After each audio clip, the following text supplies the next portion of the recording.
അനന്തപുരിയുടെ മണ്ണിലെത്തിയ മിടുക്കന്മാരെയും മിടുക്കുകളെയും സംഘാടക സമിതിയുടെ ചെയർമാൻ എന്ന നിലയിൽ ഞാൻ ആദ്യം സ്നേഹപൂർവ്വം സ്വാഗതം ചെയ്യുകയാണ്.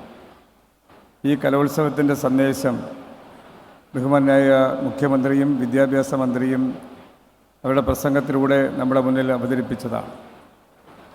ഈ കലോത്സവം വൻ വിജയകരമാക്കുവാൻ വിദ്യാഭ്യാസ മന്ത്രിയും സംഘാടക സമിതിയും അതുപോലെ വിവിധ സബ് കമ്മിറ്റികളും ഒരു മനസ്സോടെ നടത്തിയ പ്രവർത്തനമാണ് ഇതിൽ എടുത്തു പറയേണ്ട ഒരു കാര്യമെന്ന് ഞാൻ സൂചിപ്പിച്ചുകൊണ്ട് ദീർഘമായ ഒരു വർത്തമാനത്തിലേക്ക് കടക്കുന്നില്ല.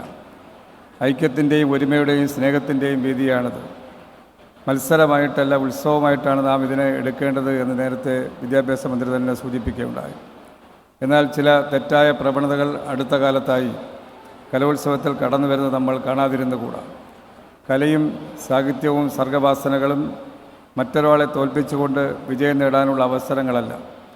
ലോകം കണ്ട എല്ലാ വലിയ കലാകാരന്മാരും മറ്റാരെയും തോൽപ്പിച്ച് വലിയവരായവരല്ല.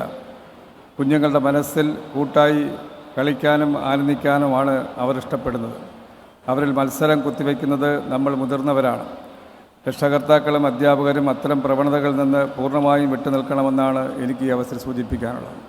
ഈ കലോത്സവം വലിയ വിജയകരമാക്കുവാൻ ഇനിയുള്ള ദിവസങ്ങളിൽ നമുക്ക് ഒരുമിച്ച് പ്രവർത്തിക്കാം എന്ന് മാത്രം സൂചിപ്പിച്ചുകൊണ്ട് എല്ലാ വിദ്യാർത്ഥികളെയും പ്രത്യേകം അഭിനന്ദനവും ആശംസകൾ നേർന്നുകൊണ്ട് എൻ്റെ വാക്കുകൾ നിർത്തുന്നു. നന്ദി, നമസ്കാരം.